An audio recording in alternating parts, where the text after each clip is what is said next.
露出来一点。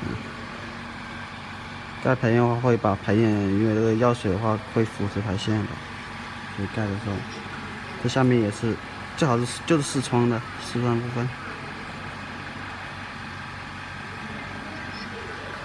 好，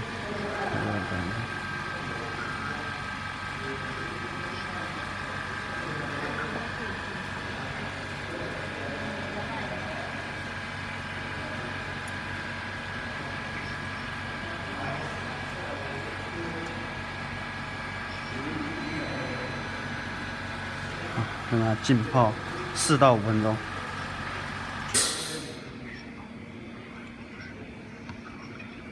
We're waiting about 4 to 5 minutes.